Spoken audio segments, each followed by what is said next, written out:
यहाँ के लोग चाय से ज्यादा ठंडे पानी के दीवाने थे, वो भी ऐसा वैसा नहीं, फ्रीजर में जमा हुआ बर्फ तोड़कर पिया जाने वाला पानी। उनके किचन के फ्रीजर में हर वक्त 2 बड़ी ट्रे बर्फ से भरी रहती थी।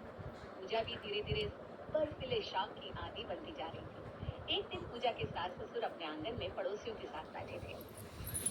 हमारे घर में तो सिर्फ बर्फ वाला पानी चलता है, उससे गर्मियों में गले को ठंडक मिलती है। पानी को एक बार पी ले, फिर बोतल वाला पानी छूता ही नहीं कोई। भाई ऐसा ठंडा पानी तो होटल में भी नहीं मिलता। वाह गीता, ये पानी पीकर मेरे गले की घंटी बज गई, पर मजा आ गया। तो भाई सुनीता को भी इसका स्वाद आने लगा। अरे जी क्यों नहीं आएगा, ये पानी नहीं है, अमृत है अमृत। अब जब भी कोई मेहमान घर आता तो उससे बिना पूछे ही 1 गिलास बर्फ जैसा पानी उसके हाथ में थमा दिया जाता। गीता इससे भी लगी, माँ जी बच्चों को इतना ठंडा पानी देना ठीक है क्या? अरे बहू हमारा झेल लेता है।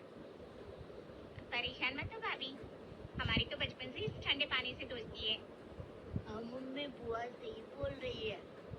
ठीक है, बीमार पड़ो तब बताऊंगी। मी तुमच्या डेट ऑफ बर्थ पासून खूप काही गोष्टी जाणून घेऊ शकता, तुम्ही जाणून घेऊ शकता। किचन में जाते ही बर्फ की ट्रे बच्चों के लिए खिलौना बना दाल निकाल कर उससे खेलते रहते। कभी बर्फ मुंह में डालते, कभी कमरे में पानी फैला देते और उस पर लेट जाते। बुआ देखो, मैंने बर्फ को दांत से तोड़ दिया। अरे हटो वहाँ से, ठंड लग जाएगी। अरे बच्चों को खेलने दे, बचपन में ये सब चलता है, अभी नहीं करेंगे तो कब करेंगे? पर माँ जी जरा ध्यान तो दीजिए, बहू हम इतने सालों से देख रहे हैं, अब तू हमें सिखाएगी। उधर रुचि रोज वह बर्फ निकाल कर चेहरे पर रगड़ती थी और सोचती थी ऐसा करने से उसकी स्किन चमक उठेगी। बर्फ से ग्लो आता है भाभी, देखना 1 महीने में मेरा फेस फुल ग्लो करेगा।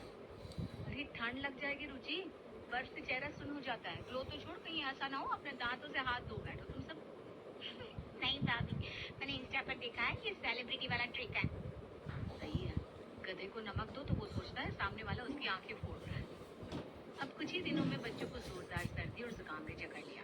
सबसे पहले पिंकी की नाक बहने लगी, फिर रोहन को खांसी और मुझे डर लग रही है मुझे। माँ जी अब तो मानिए, ठंडे पानी की वजह से बच्चों की तबीयत बिगड़ रही है। हर बात में पानी को मत देती तो बहू, दिमाग से तबीयत खराब हुई है 2-4 दिन में अपने आप सही हो जाएंगे। तो क्या बर्फ के गोले खिलाऊं बच्चों को? जबान संभाल बहू, वरना तेरी जीभ पर बर्फ रगड़ दूंगी, फिर चिल्लाने की जगह सबको शहनाई की आवाज सुनाई देगी। माइक पर प्लीज, मुझे भाभी की मुझसे शहनाई की आवाज सुननी है। चुप कर रुचि, गाँव बसा नहीं भिखारी पहले आ गए। अगले दिन रुचि भी सुबह सुबह अचानक सर पकड़ कर बैठी। उसका माथा तप रहा था, आंखें लाल हो रही थी। उसने डॉक्टर को लेकर चेक किया। रुचि देखो, ज्यादा बर्फ चेहरे पर मत रगड़ा करो, उससे चेहरे की नसों में सूजन आ जाती है और यही हुआ है तुमको। डॉक्टर अंकल, लेकिन मेरे तो सर में दर्द है, चेहरे पर नहीं। एक ही बात है बेटा, तुम बर्फ का इस्तेमाल मत करना। ये ठीक तो हो जाएगी ना डॉक्टर साहब? ठंड के कारण हुआ है, अब इसको गर्म चीजें खाने के लिए दीजिए और ठंडी चीजें बिल्कुल ढंग कर खाओ। माँ जी अब तो मानेंगी ना कि इतना बर्फीला शौक नुकसान कर गया? चक्कर डॉक्टर के सामने ज्यादा बोले ना तो मुझे उसी बर्फीले पानी से नहला दूंगी। अब अमित डॉक्टर को छोड़ने चला गया और उधर पूरे घर में एक अजीब सी खामोशी थी। पूजा बच्चों के सर पर पट्टी रख रही थी। कुछ देर बाद गीता खुद पूजा के पास आई और पहली बार थोड़े नरम लहजे में बोली, बहू लगता है तुम्हारी बात सही थी, नुकसान होते देर नहीं लगती माँ जी, थोड़ा बैलेंस करो। बर्फ नहीं, अब सूप और गर्म पानी देंगे। रुचि के बुखार और बच्चों की हालत देखकर अब पूजा की बातें घर में असर करने लगी। थोड़ी देर बाद अमित घर आया और उसका गुस्सा 7वें आसमान पर जा पहुंचा। अमित ने कुछ भी सुनने से पहले ही अपना फरमान सुना दिया, अब से घर में कोई भी ठंडा पानी या बर्फ नहीं छुएगा, वरना मुझसे बुरा कोई नहीं होगा। अरे बेटा ये कैसा हुक्म है, मैं तो ठंडा पानी पीऊंगी। माँ तो बीमार पड़ रहा है, अब फ्रीजर बंद रहेगा, मैं तो कहता हूँ फ्रिज ही बंद कर दो। भैया ऐसे तो मेरा चेहरा सूना पड़ जाएगा। चुप कर रुचि, अब से बर्फ नहीं लगाओगी चेहरे पर। डॉक्टर की रिपोर्ट देखी है ना तुमने? पूरे घर का माहौल सन्नाटे में बदल गया। वो जो रोज फ्रीज की घरघराहट थी अब खामोशी में बदल गई। पूजा को थोड़ा चैन मिला, लेकिन गीता का तो जैसे चैन उड़ गया था। ऐसे तो मेरी आत्मा बिना ठंडे पानी के प्यास ही मर जाएगी। माँ जी आप सिर्फ अपना नहीं सबका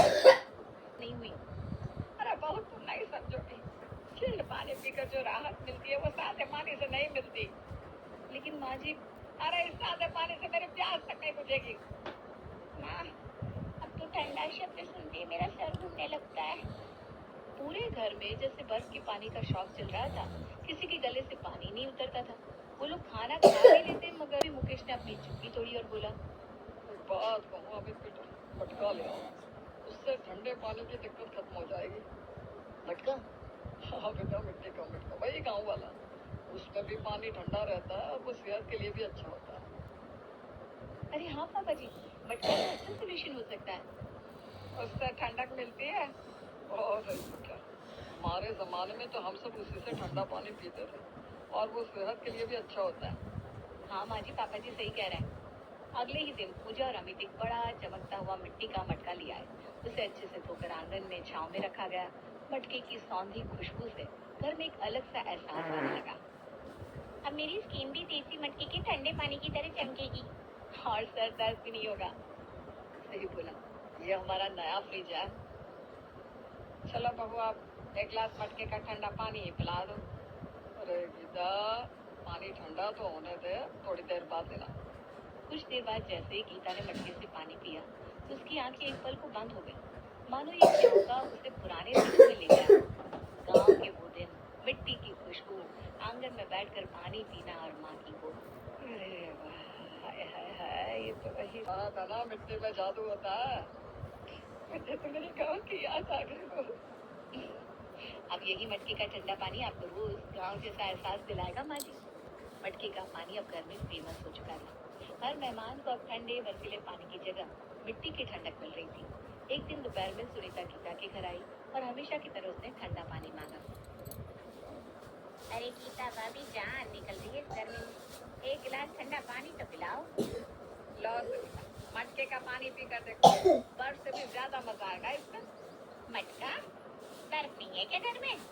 अब हमारे घर में मटके से ही ठंडक आती है। शरीर ठंडा रहता है और हड्डियां भी मजबूत रहती हैं। वाह भाभी, इसमें तो मिट्टी की खुशबू है, मजा आ गया। सुनीता इतनी खुश हुई कि जाते जाते कह गई, अब मैं भी यही करूंगी। और अगले ही दिन सुनीता एक बड़ा थैला लेकर गीता के घर की तरफ से जाते हुए रुक गई और गीता से बोली, देखो भाभी, मटके ही नहीं, मिट्टी के तवा, हांडी, थाली सब ले आई हूँ। अरे सही किया बहन, मिट्टी के बर्तनों में खाना बनाना सेहत के लिए भी अच्छा होता है। मिट्टी की थाली ये भी होती है क्या? हाँ, नहीं तो क्या, खाना स्वादिष्ट भी बनता है और जल्दी हजम होता है। अब गीता भी जोश में आ गई। अगले दिन वो भी जाकर मिट्टी के बर्तन ले आई और उसने पूजा को फरमान सुनाया कि अब से खाना मिट्टी के बर्तनों में ही बनेगा। ये सुनते ही पूजा के माथे पर पसीना आ गया। और हाँ बहू, आज से मिट्टी के हांडी में ही दाल बनेगी। लेकिन माँ जी, मैंने कभी ऐसे बर्तनों में खाना नहीं बनाया है, कैसे बनेगा? सुन बहू, इन बर्तनों में खाना धीरे धीरे बनता है, थोड़ा टाइम ज्यादा लगेगा और क्या। लेकिन तो क्या हुआ, सेहत तो अच्छी हो, तुझे थोड़ी ज्यादा मेहनत करनी पड़ेगी, समझी? अब तो भाभी घर में झांसी की रानी बनकर मिट्टी की रसोई बनाएंगी।